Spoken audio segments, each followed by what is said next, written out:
Hello అందరికీ, నేను మీ Anuradha. Welcome back to Anu KR vlogs. తక్కువ నూనెతో చేసుకునే ఒక స్వీట్ రెసిపీని చూసేద్దామా? స్వీట్ తినాలి అనిపించిన, పిల్లలు చెయ్యమని అడిగిన, ప్రసాదం కోసమైనా సరే ఈ రెసిపీని ప్రిపేర్ చేయొచ్చు. తక్కువ నూనెతో తక్కువ టైంలో చేసుకోవచ్చు. మెత్తగా నోట్లో పెట్టుకుంటే కరిగిపోతుంది. ఇంకా ప్రాసెస్ చూసేద్దాం, వచ్చేయండి. మిక్సింగ్ బౌల్లోకి 1 కప్పు వరకు మైదా పిండిని తీసుకుంటున్నాను. మీకు మైదా ఇష్టం లేకపోతే గోధుమ పిండితో కూడా ప్రిపేర్ చేసుకోవచ్చు. చిటికెడు ఉప్పుని కూడా వేసేసి మొత్తం ఒక్కసారి మిక్స్ చేసేసుకొని కొద్దిగా వాటర్ని వేసుకుంటూ పిండిని సాఫ్ట్గా కలుపుకొని తీసుకోవాలి. గట్టిగా ఉంటే విరిగిపోతాయి అక్కడక్కడ. కాబట్టి మెత్తగా రావడం కోసం పిండి సాఫ్ట్గా అయ్యేంత వరకు ట్యాప్ చేసుకుంటూ కలుపుకోవాలి. పిండి తడి ఆరకుండా ఉండడం కోసం పిండి పైన కొంచెం ఆయిల్ని వేసి స్ప్రెడ్ చేసుకొని మూతని కవర్ చేసి పక్కన ఉంచుకోవాలి.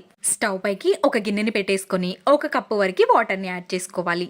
వాటర్ మరుగుతున్నప్పుడు 1/2 కప్పు వరకు చక్కెరని వేసుకొని చక్కెర కరిగేంత వరకు కలుపుకుంటూ చక్కెర మొత్తాన్ని కరగనివ్వాలి.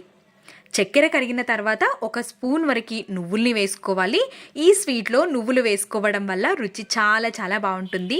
నువ్వులు వేసుకున్నాక కూడా ఒక్కసారి కలిపేసుకొని మనం ఏ కప్పుతో అయితే వాటర్ తీసుకున్నామో అదే కప్పుతో 1/2 కప్పు వరకు ఉప్మా రవ్వని యాడ్ చేసుకోవాలి. దీన్నే సూజీ అని కూడా అంటారు. మొత్తం కంటిన్యూస్గా కలుపుతూనే రవ్వ మొత్తం దగ్గరికి వచ్చేంత వరకు కలుపుకోవాలి. మధ్యలో మనం కలపడం ఆపేసామంటే మొత్తం ముద్దలుగా అయిపోతుంది. కాబట్టి ఈ విధంగా దగ్గరికి వచ్చిన తర్వాత స్టవ్ ఆఫ్ చేసుకొని పూర్తిగా చల్లారేంత వరకు పక్కన ఉంచుకోవాలి. మీరు స్వీట్ ఎక్కువగా తినే వాళ్ళైతే ఇంకొక 2 టేబుల్ స్పూన్ల వరకు చక్కెరని ఎక్కువగా కూడా వేసుకోవచ్చు. నేనైతే 1/2 కప్పు రవ్వకి 1/2 కప్పు చక్కెరని తీసుకుంటున్నాను. ఈ విధంగా మొత్తం చల్లారిపోయిన తర్వాత చేతికి కొంచెం నెయ్యిని అప్లై చేసేసుకొని మనం ఈ స్వీట్ని కొద్దిసేపటి వరకు మర్దన చేసుకోవాలి. ఈ విధంగా మర్దన చేసుకొని పక్కన ఉంచుకొని పిండి కొంచెం సాఫ్ట్గా అయిపోయి ఉంటుంది. పిండిని కూడా కొద్దిసేపటి వరకు మర్దన చేసుకొని పిండిలో నుంచి మనం కొంత భాగాన్ని పిండిని తీసేసుకొని ఈ విధంగా చేతిలో పెట్టుకొని రౌండ్ షేప్లో చేసుకోవాలి. చేతికి ఎక్కడైనా పిండి అతుక్కపోతుంది అనుకుంటే నూనెని కానీ నెయ్యిని కానీ చేతికి అప్లై చేసుకొని ఈ విధంగా ఒక బౌల్ షేప్లో చేసుకోవాలి. మధ్యలో మనం ప్రిపేర్ చేసుకున్న స్వీట్ స్టఫింగ్ని పెట్టుకోవాలి. మనం పిండి ఎంతైతే తీసుకుంటామో స్వీట్ స్టఫింగ్ కూడా అంతే ఉండాలి. అప్పుడే ఈ స్వీట్ రుచి చాలా బాగుంటుంది. ఈ విధంగా ప్రిపేర్ చేసుకొని ఒక తడి క్లాత్ పైన పెట్టేసుకొని మనం చేతికి కొంచెం ఆయిల్ని అప్లై చేసుకొని నెమ్మదిగా ప్రెస్ చేసుకొని తీసుకోవాలి. స్టఫింగ్ అనేది ఎక్కడ బయటికి రాకుండా నెమ్మదిగా చేసుకొని తీసుకోవాలి. ఎక్కడైనా ఈ విధంగా పైకి వస్తుంది అనుకుంటే చేతికి కొంచెం ఆయిల్ని కానీ నెయ్యిని కానీ అప్లై చేసేసుకొని నెమ్మదిగా చేసుకొని తీసుకోవాలి. ఈ విధంగా మరీ పల్చగా కాకుండా మరీ మందంగా కాకుండా మీడియం సైజులో ఉండే విధంగా ప్రిపేర్ చేసుకోవాలి. ఈ రెసిపీని ఆయిల్లో డీప్ ఫ్రై కూడా చేసుకోవచ్చు. హెల్దీగా చేయడం కోసం నేను ఇక్కడ పాన్ పైన తక్కువ నూనెతో కాల్చుకొని చూపిస్తాను. ఈ విధంగా చేసేసుకోవచ్చు. లేదు అనుకుంటే మనం చేతిపైన కూడా వీటిని చేసుకోవచ్చు. చేతిపైన ఈ విధంగా బౌల్లాగా చేసేసుకొని మధ్యలో స్వీట్ స్టఫింగ్ని పెట్టేసుకొని లైట్గా మధ్యలోనే చేతి మధ్యలో పెట్టేసుకొని ఈ విధంగా లైట్గా ప్రెస్ చేసుకొని చేతిపైనే చిన్నగా చేసుకొని కూడా తీసుకోవచ్చు. ఈ విధంగా ప్రిపేర్ చేసుకున్న అన్నింటినీ మనం వెంటనే కాల్చుకోవాలి, లేదంటే అతుక్కపోతాయి.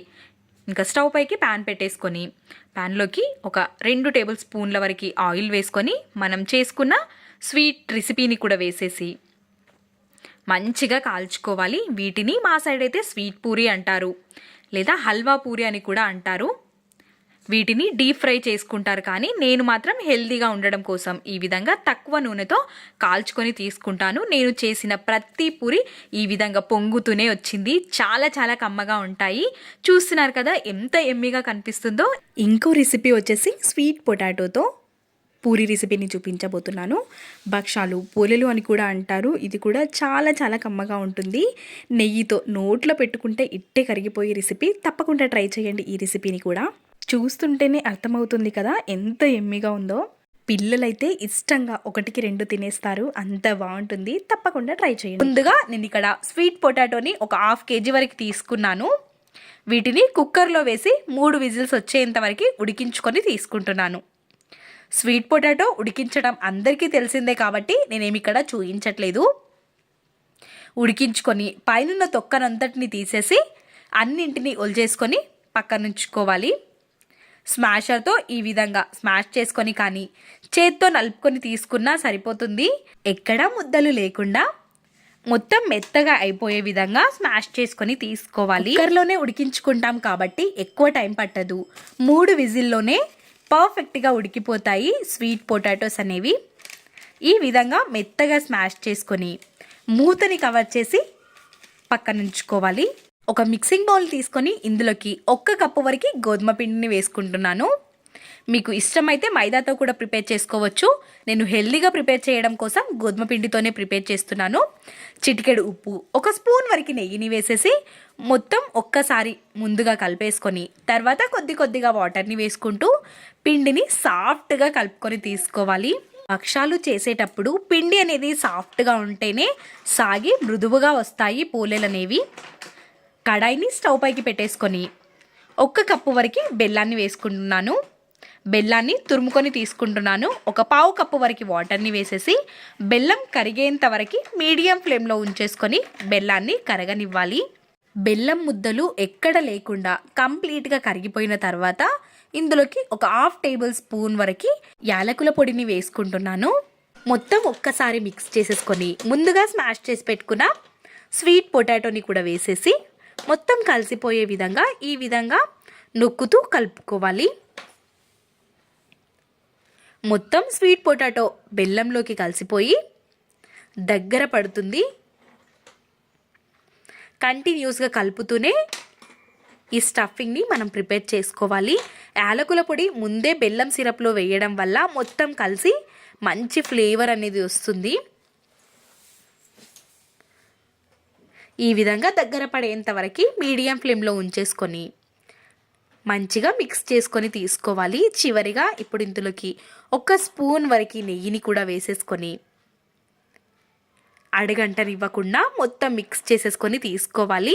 మనం ఈ రెసిపీని మొత్తం నెయ్యితోనే ప్రిపేర్ చేస్తాము కాబట్టి టేస్ట్ చాలా బాగుంటుంది.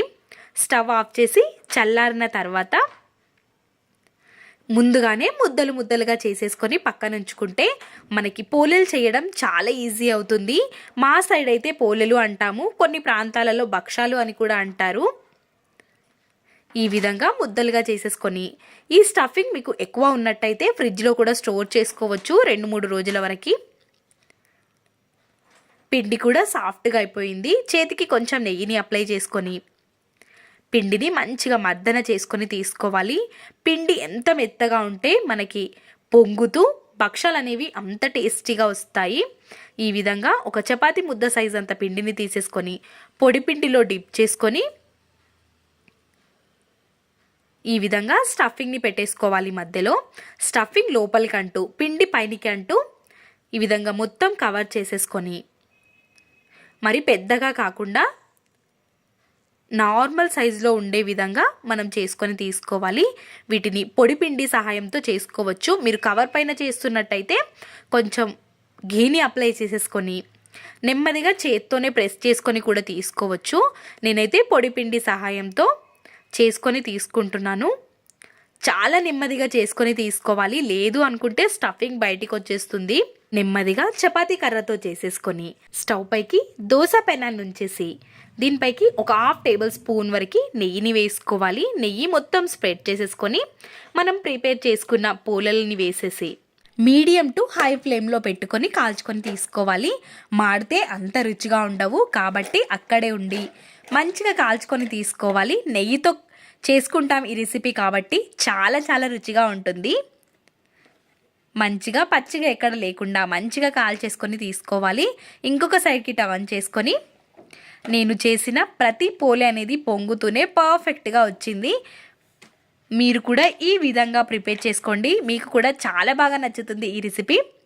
హెల్దీ రెసిపీ, టేస్టీ రెసిపీ, అప్పటికప్పుడే ప్రిపేర్ చేసుకోవచ్చు పూర్ణంతో పని లేకుండా. పండగలైనా ఉట్టి టైంలో స్వీట్ తినాలి అనిపించినా తప్పకుండా ఈ రెసిపీని ట్రై చేయండి. పిల్లలకి కూడా చేసి పెట్టొచ్చు హెల్దీ రెసిపీ. నా రెసిపీ మీరు ట్రై చేసినట్టయితే మీకు ఎలా కుదిరిందో మీ వాల్యుబుల్ ఫీడ్బ్యాక్ని కమెంట్ సెక్షన్లో తెలియచేయండి. ఈ రెసిపీని మీ సైడ్ ఏమంటారో కూడా తప్పకుండా కమెంట్ సెక్షన్లో తెలియచేయండి. ఇంకా మరెన్నో రెసిపీస్ మన ఛానల్లో ఉన్నాయి కాబట్టి అను కేఆర్ వ్లాగ్స్ ఛానల్కి వెళ్ళి చూసేయండి. Thanks for watching. Bye bye.